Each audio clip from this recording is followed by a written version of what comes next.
ನಮಸ್ಕಾರ ವೀಕ್ಷಕರೇ, RJ32 Kannada TV ನ್ಯೂಸ್ಗೆ ಸ್ವಾಗತ. ನಾನು ರಾಘವೇಂದ್ರ. ಇದೀಗ ಪ್ರಮುಖ ಸುದ್ದಿಗಳಿಗೆ ಹೋಗೋಣ.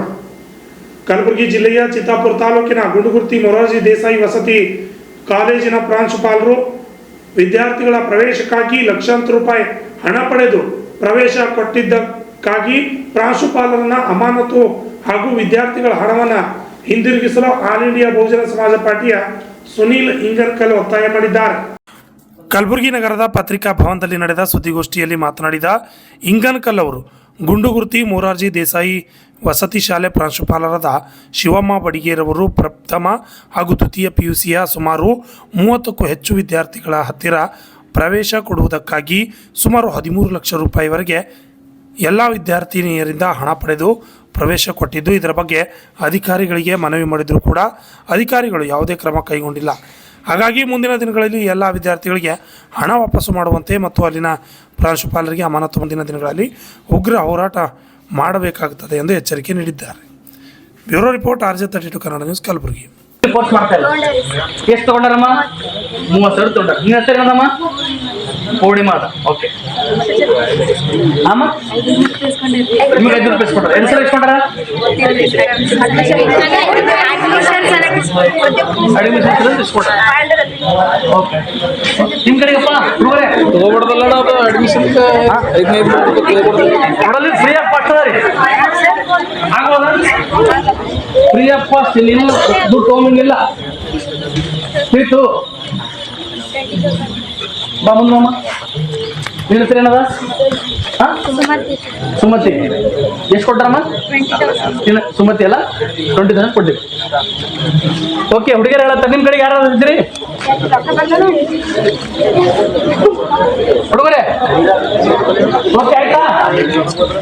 ಈಗ ನೋಡ್ರಿ, ನೀವೆಲ್ಲರೂ ಕೂಡ ಬಂದಾರ ಹೇಳಿದಿರಿ. ಓಕೆನಾ? ನಾನು ಕೂಡ ಏನಪ್ಪ ಅಂದ್ರೆ ಇದು ಸಂಬಂಧಪಟ್ಟಂಗ ನಿಮ್ಮ ಜೊತೆಗೆ ಹೋರಾಟ ಮಾಡಕ್ ತಯಾರಿದ್ದೀನಿ ನಾನು. ಓಕೆನಾ? ಆಮೇಲೆ ನಿಮ್ಮ ದುಡ್ಡು ತಗೊಂಡ್ರಲ್ಲ, ಎಲ್ಲರದ್ದು ದುಡ್ಡು ವಾಪಸ್ ಕೊಡ್ತಕ್ಕಂಥ ಕೆಲಸ ನಾ ಮಾಡೇ ಮಾಡ್ತೀನಿ. ಓಕೆನಾ? ಇವತ್ತು JD ಅವರು ಮತ್ತು AC ಅವರು ಏನಪ್ಪ ಅಂದ್ರೆ ವಿಳಂಬ ಮಾಡ್ತಾ ಇದ್ದಾರ. ಅದು ಯಾಕಂತ ನನಗೂ ಕೂಡ ಗೊತ್ತಿಲ್ಲ. ಆದರೂ ನಾನು ಇಷ್ಟಕ್ಕೆ ಬಿಡಂಗಿಲ್ಲ. JD ಅವರು ಮತ್ತು AC ಅವರಿಗೆ ಇವರಿಬ್ಬರಿಗೆ ಏನಪ್ಪ ಅಂದ್ರೆ ಪ್ರೆಷರ್ ಹಾಕಿ ನಿಮ್ಮ ಶಾಲೆಗೆ ಬರಂಗ್ ಮಾಡ್ತೀನಿ. ಬಂದಾಗೂ ಕೂಡ ನೀವು ಅದೇ ರೀತಿ ಹೇಳ್ತೀರಲ್ಲ? ಓಕೆ. ಆಮೇಲೆ ನಿಮಗೆ ಭಯ ಇರ್ಬೋದು, ನಮಗೆ ಮೇಡಮ್ ಅವರು ಇಂಟರ್ನಲ್ ಮಾಡಿ ಸ್ಟಡಿ ಮಾಡ್ಬೋದು, ಹೌದಲ್ಲ?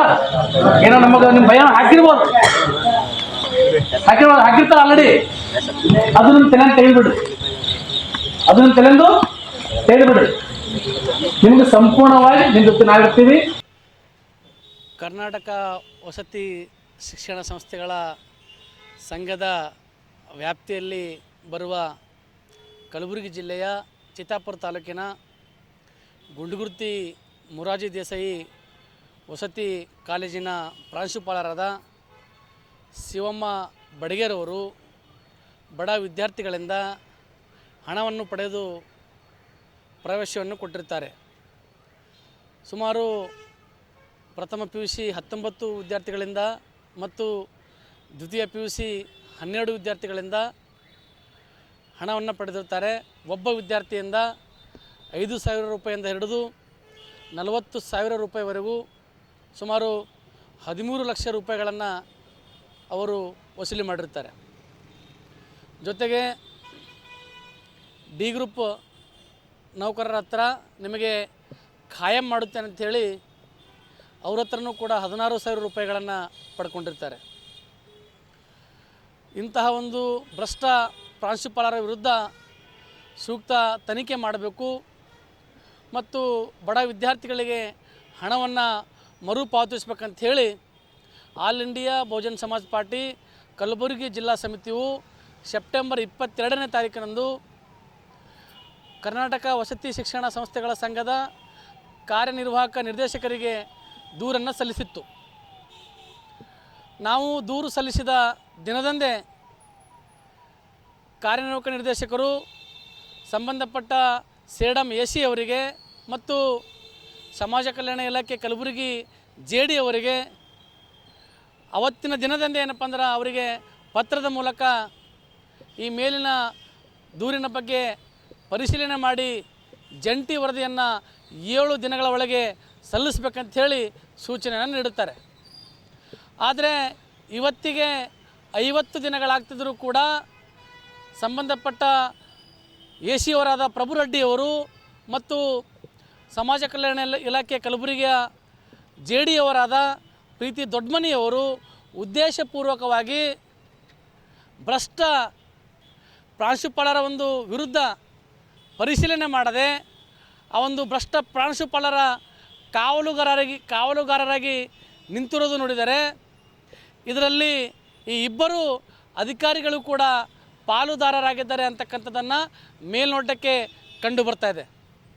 ಜೊತೆಗೆ ಪ್ರಾಂಶುಪಾಲರ ಕೈಯಲ್ಲಿ ಆಂತರಿಕ ಅಂಕಗಳಿದ್ದು ವಿದ್ಯಾರ್ಥಿಗಳಿಗೆ ನೇರವಾಗಿ ಅವರು ಹೇಳ್ತಾ ಇದ್ದಾರೆ ಏನು ಅಂತಂದರೆ, ನೀವು ಅಧಿಕಾರಿಗಳು ಬಂದಾಗ ಪರಿಶೀಲನೆಗೆ ಬಂದಾಗ ಅಧಿಕಾರಿಗಳ ಎದುರುಗಡೆ ನೀವು ಯಾರೂ ಕೂಡ ಏನಪ್ಪ ಅಂದ್ರೆ ನಾನು ದುಡ್ಡು ತೆಗೆದುಕೊಂಡದ್ದು ಹೇಳಿದ್ದೆ ಆದರೆ ನಿಮ್ಮ ಒಂದು ಆಂತರಿಕ ಅಂಕಗಳು ಕಡಿತ ಮಾಡ್ತೀನಿ, ನಿಮಗೆ ಫೇಲ್ ಮಾಡ್ತೀನಿ ಅಂಥೇಳಿ ಮಕ್ಕಳನ್ನು ಮಾನಸಿಕವಾಗಿ ಕುಗ್ಗುವ ಒಂದು ರೀತಿಯಲ್ಲಿ ಮಕ್ಕಳಲ್ಲಿ ಭಯವನ್ನು ಹುಟ್ಟಿಸ್ತಕ್ಕಂಥ ಕೆಲಸ ಪ್ರಾಂಶುಪಾಲರು ಮಾಡ್ತಾಯಿದ್ದಾರೆ. ಮತ್ತು ಈ ಬಡ ವಿದ್ಯಾರ್ಥಿಗಳ ದುಡ್ಡು ತಿನ್ನೋದಿದೆಯಲ್ಲ, ಇದು ಹೇಸಿಗೆ ತಿಂದ ಹಾಗೆ. ಇಲ್ಲಿ ತಪ್ಪು ಯಾರೇ ಮಾಡಿರಲಿ, ಅವ್ರು ಎಷ್ಟೇ ಪ್ರಬಲವಾಗಿರಲಿ, ಅವರು ಯಾವುದೇ ಜಾತಿಯವರಿರಲಿ, ಅವರಿಗೆ ಶಿಕ್ಷೆ ಆಗಲೇಬೇಕು. ಆಮೇಲೆ ಸರ್ಕಾರದ ಉದ್ದೇಶ ಏನು ಅಂತಂದರೆ, ಸಾಮಾಜಿಕವಾಗಿ ಆರ್ಥಿಕವಾಗಿ ಹಿಂದೆ ಉಳಿದಿರುವ ಸಮುದಾಯದ ಎಲ್ಲ ವರ್ಗದ ಮಕ್ಕಳಿಗೆ ಉಚಿತವಾಗಿ ಗುಣಮಟ್ಟದ ಶಿಕ್ಷಣ ನೀಡಿ ಅವರನ್ನು ಉನ್ನತ ಮಟ್ಟದ ಶಿಕ್ಷಣಕ್ಕೆ ಏನಪ್ಪ ಅಂದ್ರೆ ಒಯ್ದು ಸಾಮಾಜಿಕವಾಗಿ ಸಮಾನತೆಯನ್ನು ತರತಕ್ಕಂಥ ಉದ್ದೇಶ ಸರ್ಕಾರದಾಗಿದೆ. ಆದರೆ ಇಂತಹ ಭ್ರಷ್ಟ ಪ್ರಾಂಶುಪಾಲರು, ಭ್ರಷ್ಟ ಅಧಿಕಾರಿಗಳು ಇದ್ದಾಗ ಸರ್ಕಾರದ ಉದ್ದೇಶ ಈಡೇರಲಿಕ್ಕೆ ಸಾಧ್ಯ ಇಲ್ಲ. ಜೊತೆಗೆ ನಾನು ಕೂಡ ಏನಪ್ಪ ಅಂದ್ರೆ ಒಬ್ಬ ಜವಾಬ್ದಾರಿಯುತ ಸಮಾಜ ಸೇವಕನಾಗಿ, ಒಂದು ಪಕ್ಷದ ಜಿಲ್ಲಾಧ್ಯಕ್ಷನಾಗಿ 50 ದಿನ ಆದರೂ ಕೂಡ ಈ ಇಬ್ಬರು ಅಧಿಕಾರಿಗಳು ಪರಿಶೀಲನೆ ಮಾಡ್ತಾ ಇಲ್ಲ ಅಂಥೇಳಿ ಸ್ವತಃ ನಾನು ಕಾಲೇಜಿಗೆ ಭೇಟಿಯಾಗಿದ್ದೆ. ಕಾಲೇಜಿಗೆ ಭೇಟಿ ಮಾಡಿದಂಥ ಸಂದರ್ಭದಲ್ಲಿ ಸ್ವತಃ ವಿದ್ಯಾರ್ಥಿಗಳು ಏನಪ್ಪ ಅಂದ್ರೆ ನನ್ನ ಜೊತೆ ಮಾತಾಡಿದ್ರು. ಅವಾಗ ಹೇಳಿದ್ರು, ಸರ್ ನಮ್ಮ ಹತ್ರ 30,000 ದುಡ್ಡು ತೊಗೊಂಡಿದ್ದಾರೆ, ನಮ್ಮ ಹತ್ರ 10,000 ದುಡ್ಡು ತೊಗೊಂಡಿದ್ದಾರೆ ಅಂತ ಹೇಳಿ ಎಲ್ಲ ವಿದ್ಯಾರ್ಥಿಗಳು ದುಡ್ಡು ಕೊಟ್ಟಿದ್ದಾನೆ ಒಪ್ಕೊಂಡ್ರು. ಜೊತೆಗೆ ಸಿಬ್ಬಂದಿಯವರು ಕೂಡ ಏನಪ್ಪ ಅಂದ್ರೆ, ಸರ್ ನಮ್ಮ ಹತ್ರ ಕೂಡ ದುಡ್ಡು ತೊಗೊಂಡಿದ್ದಾರೆ, ಒತ್ತಾಯ ಮಾಡಿ ನಮ್ಮ ಹತ್ರ ದುಡ್ಡು ತೊಗೊಂಡಿದ್ದಾರೆ ಮೇಡಮ್ ಅವರು, ಖಾಯ ಮಾಡ್ತೀನಿ ಅಂಥೇಳಿ ಹೇಳಿದ್ರು. ಅವೆಲ್ಲ ವಿಡಿಯೋಗಳು ನನ್ನ ಹತ್ರ ಇದ್ದಾವೆ.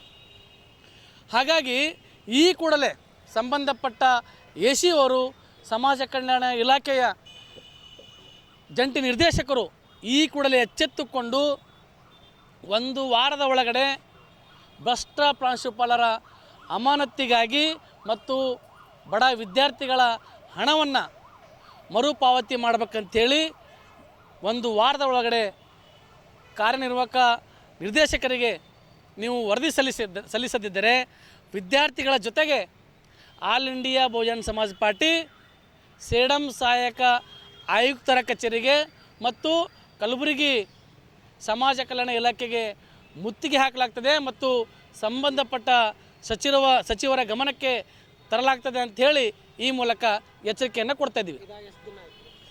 ಇದು ಆಗಿ ನೋಡಿ ಸರ್, ಪ್ರಥಮ PUC ವಿದ್ಯಾರ್ಥಿಗಳು ಅಡ್ಮಿಷನ್ ತೊಗೋಬೇಕಾದ್ರೆ ಆಗಿದೆ. ಆಮೇಲೆ ಸೆಕೆಂಡ್ PUC ಏನು ಫಸ್ಟ್ ಇನ್ ಸೆಕೆಂಡ್ ಬರ್ತಾರಲ್ಲ ಆ ಸಂದರ್ಭದಲ್ಲಿ ಆಗಿರ್ತಕ್ಕಂಥದ್ದು.